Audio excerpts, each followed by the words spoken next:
This is a fascinating whole board Seki challenge. Seki means mutual life, which means that neither side can kill the other.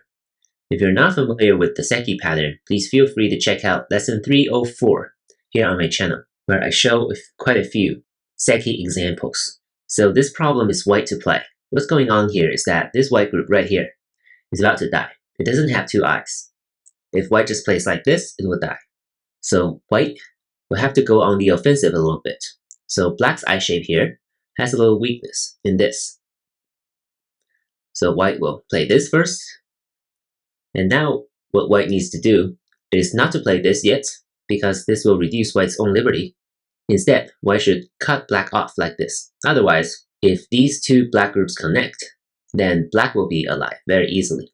So white will have to cut black off. Now white has to make sure that black's corner group here doesn't have two real eyes. So the next few moves are really neat. What white does now is this one. In order to prevent white from having two eyes, black must play this. Otherwise, white will live this way at number 13. So black must play this.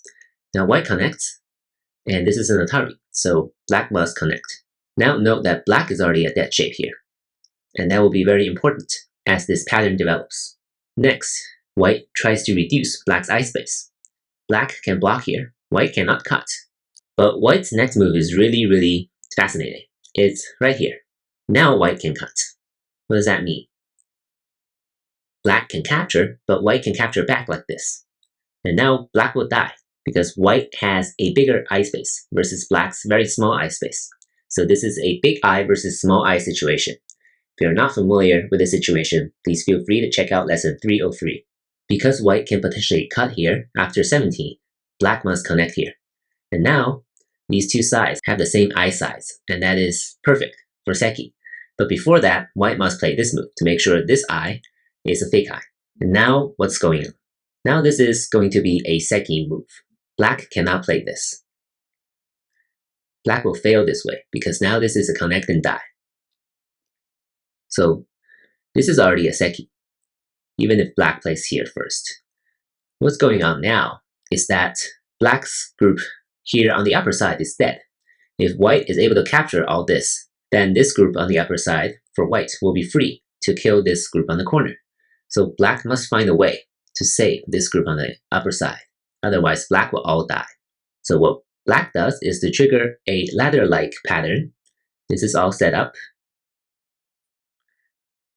And this will go all the way.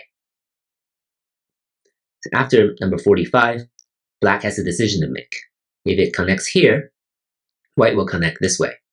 And now black needs another move to make sure this group is alive. Meanwhile, white can play this move. This way, black can no longer keep up the pressure on white, and white is already alive, which means that this black group on the upper side is dead. There will be no reinforcement to this group. So number 46 is the wrong direction. So number 46 should be here, forcing white to connect here. Black connects. These are all very routine moves. Now white needs to capture this one stone. If white plays something like this, black can play this and cut white off. So this whole white group here will die. And white will not be able to make two real eyes. White will be cut off like this, and there are only 4 liberties left. It will be something like this. So number 51 must connect. And now black can continue the ladder by playing this move. White must connect. Note now that this is a Seki pattern. There are 2 mutual liberties. Neither side can play first. If black plays first, then white will be able to capture black. If white plays first, then black will be able to capture white and make a living shape. So this is a second Seki here on the board. So black must continue playing this ladder for this series of squeeze moves, right? Throwing in here, using this stone,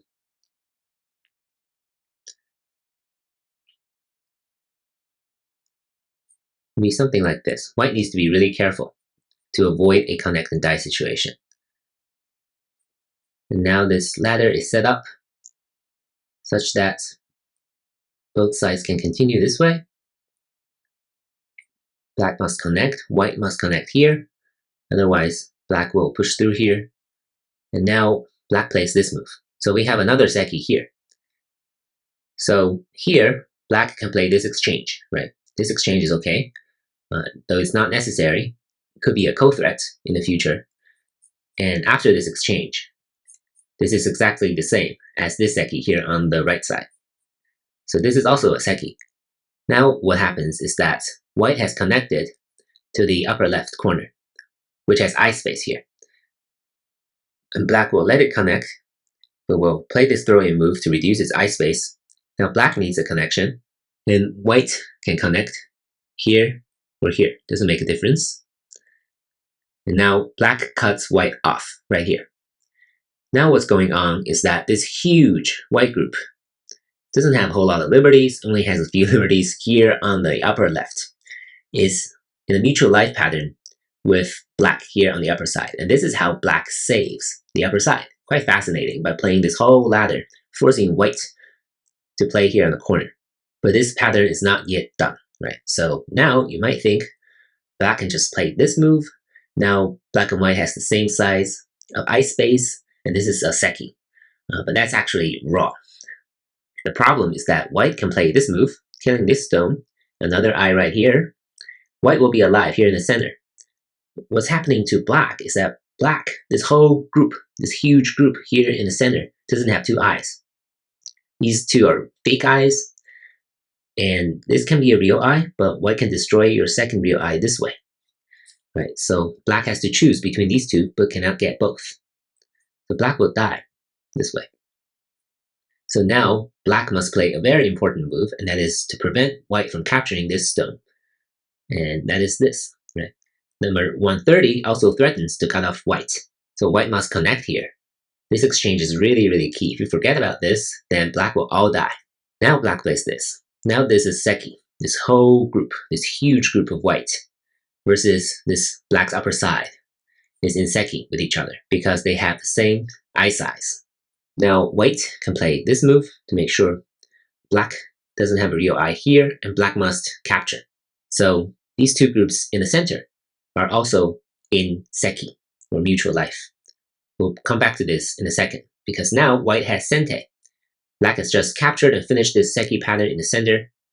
White can address the lower left corner. To make a Seki shape here, white can simply play this move. Now black must capture number 139. And what white does is to make sure black doesn't have two real eyes. Thus, white must play this move to make sure black has only one real eye, and black pushes, white blocks. Now this is another Seki. Neither side can play on these mutual liberties. So that's how you define a mutual life or Seki pattern. So we achieved Seki here on the lower left. Let's see what's going on here in the center. So black, of course, can try to push and reduce white's eye size to 1, but black's eye size is also just 1 intersection. So it's about the same. And now white can, of course, play a few forcing moves. Black needs to connect to these. And this finishes the pattern pretty much. If you want to ask how it plays out here on the upper right, it can be a little confusing. Black cannot play here. If black plays here, then white can capture. White comes in, this will be a connect and die. Or if black captures, white can play here first. Black must connect, and now white will be 1 liberty faster than black. So this is not okay for black. So black cannot play at these mutual liberties. And if white plays first at the mutual liberties, black must connect here. Right? If black connects, this will be a mutual life. If black doesn't connect, there will be trouble. Black, say, plays this, white can come in like this. And of course now black can still connect. If black refuses to connect, then white can capture and still be 1 liberty faster than black. So black must connect here to make sure this is a mutual life pattern here on the corner. And now white can occupy here. So all the remaining mutual liberties cannot be occupied. Once you occupy, your opponent can capture you like this. You can play this exchange, but now there are only 2 mutual liberties left. So these are all very dangerous moves. These 2 So no one should be playing all these moves. So you might wonder who wins. So actually white wins in this game. White actually occupies more intersections than black. But the main takeaway for this problem is to recognize all these Seki patterns and learn how they are made. If you understand each and every Seki pattern here on the board, I'm sure your understanding of Seki or mutual life is at a great level.